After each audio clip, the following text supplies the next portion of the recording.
The bot lane is non-existent. Why? Because bot lane of DRX is gonna always try to push. The bot lane of T1 is always gonna get pushed. I mean, most of the time there will be maybe few jungles, but that's all.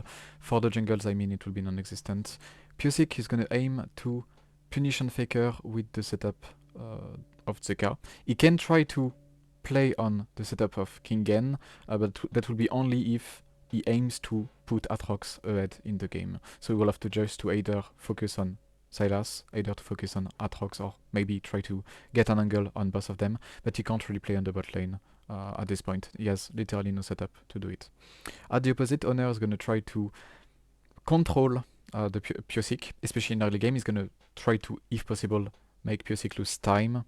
Why? Because Piosik has an angle before 8 minutes. He has a lot of angles to punish Faker with the setup of Zeka, and to punish to punish Zeus as well if he decides again to play on the Aatrox. So on this game, what will happen is that Piosik is going to decide to put all of his focus on Sylas. So that is his choice. It's maybe the best choice considering that Aatrox might have a hard time later on in the game being controlled by T1 composition. So that's smart. Both bot laner, with that in mind, with the fact that they're playing topside, they both start bot to top, knowing that Lee Sin can try to invade Viego with the pressure and the priority he has on the mid lane and on the top lane, while Viego can't really do that. Viego can't play the 1v1 jungle, while Lee Sin can try to play it, mostly, but he will try to cover his lane, especially Faker. So at this point of the game, there is a problem. The first problem from T1.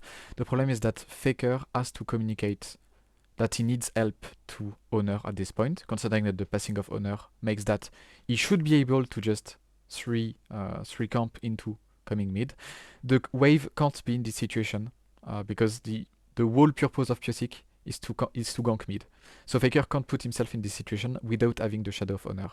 So here it's either Faker that didn't call it to Honor, or Honor that is not on timing. But it shouldn't happen like that, and Honor should be in position to shadow Faker at this point. And even maybe to turn on Zeka or turn on Piosik after W is useless. So Honor is going to use the information that Viego is topside. He's going to force on his 1v1. Why? Because he has priority mid, he has priority top. He can use that. So here, taking on Krugs, he just put priority.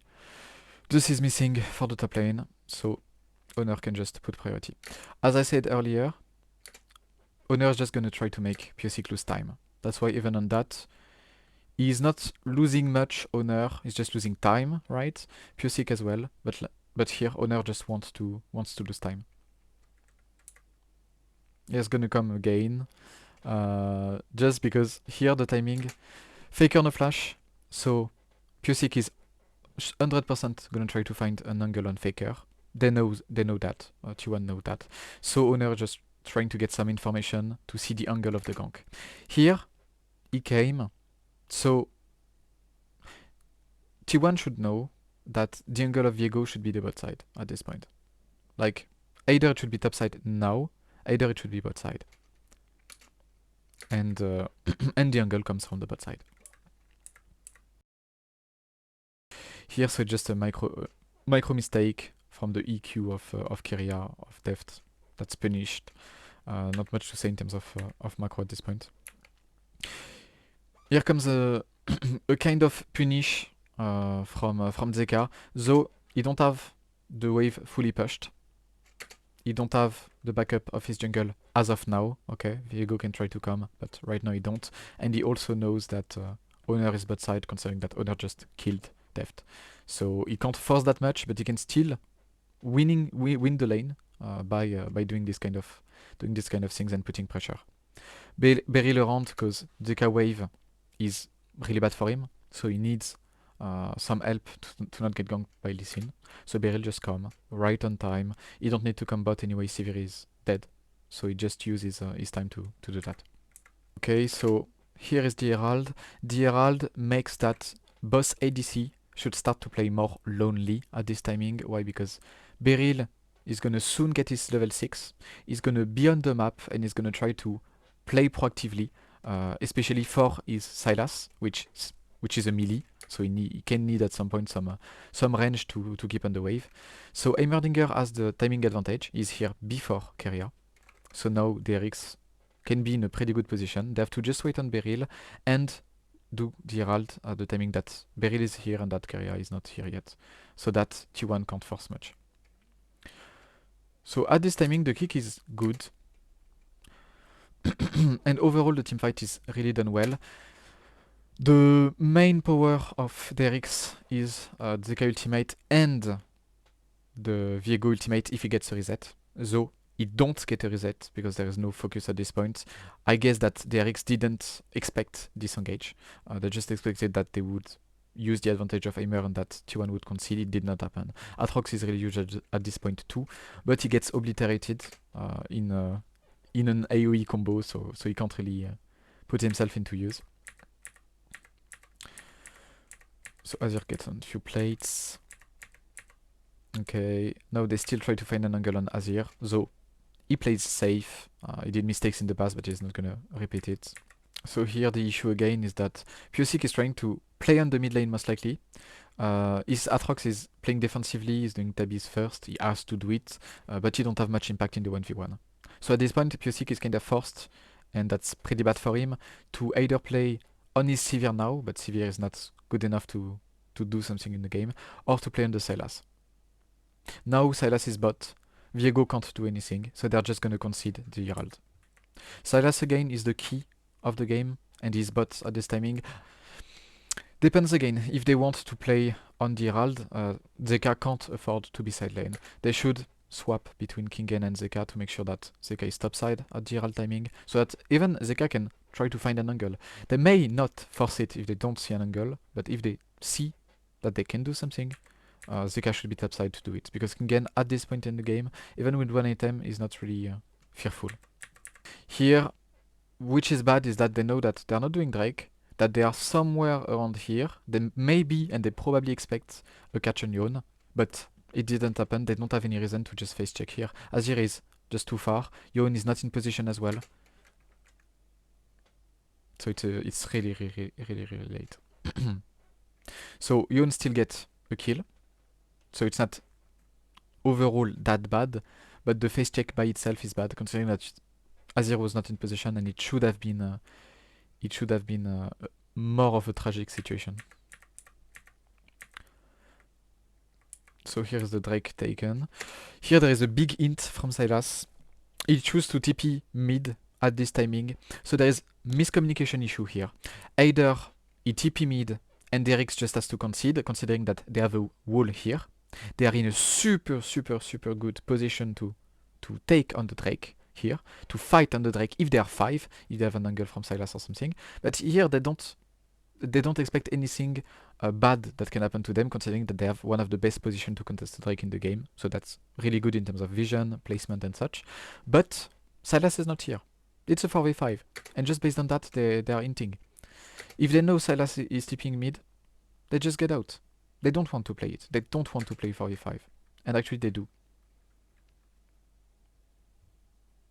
And the situation becomes tragic because they can't DPS. They don't have the main, I would say maybe the main character of the game. The main character of this whole game is Zeka. They have to. They played for him. They expect him to do well in team fights, and he's not even here. So here Azir uses Crown to do some some aggressive moves. He's fine. He still has his flash, so he has to flash out, but it's a kill. Overall, it gets an advantage. So here, Nash is spawning, but there is only 2 items on the carry pockets. So they don't want to force a Nash if they don't have to. They just want to do catches. And what happened? DRX offer themselves in face check. So just free catches. Now they can do a Nash, knowing that a Nash wouldn't have been done maybe until 24 minutes, 25 minutes, until the 3 items of Yon, Azir, or even Varus. So now it's just going to be Keria doing a lot of resets to get on vision, because that's his job, to secure on vision. And for the rest, they're just going to take inhibs and play the macro. Here is a good angle, considering that it's one of the only angle they can find, one of the only thing they can do at this point in the game, considering that they are really behind. It's Zeka to find an ultimate, maybe an Azir ultimate, Varus ultimate, Yun ultimate, and try to do a catch. So here there is lack of vision here from T1. They don't have to go. To go contest at this point. Keria is just disrespecting, so they get punished. So this situation here is a bit particular because Azir is putting a lot of priority on mid lane. The main character of the game that we say again is Sylas is on mid lane. So right after taking on the inhib and such, Faker can TP. Right after. Even before, I would say. Like here, Faker at this timing, when Zeka is here, he can decide either to stay and get the inhib, okay, either to get out of here, prepare for a TP with his on this control ward here or on a ward that can be thrown here, okay, and then they can even play the 3v4. Why? Because they have a really good position to contest with an Azir. They have a lot of range, and again the main character Sylas is not here, so they can even try to do something. Though the main issue is that it's too late. Azir decides to go for the inhib. That's good. He gets the inhib, but he shouldn't TP. This TP is just wasted. This TP is totally wasted. And they get nothing out of it. So now it's fine. They just get on the vision. That is way too fast from Lee Sin. They don't need to. Yeah, they're just gonna play it slow because there's the next Nashor that is coming soon. So they're just gonna play for it. Keria is gonna, so it's 130, we don't see it, but it's 130.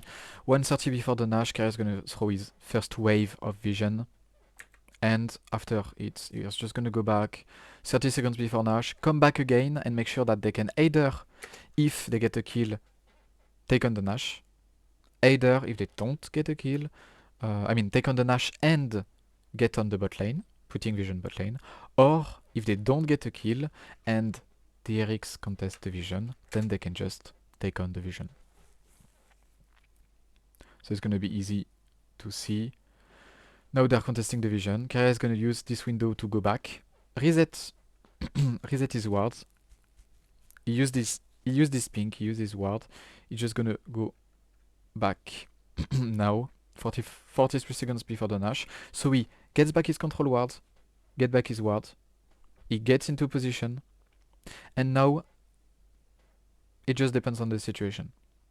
If there is an angle to take on the Nash and go bot to take on the last inhib, they do. If they do the ace, they just finish mid.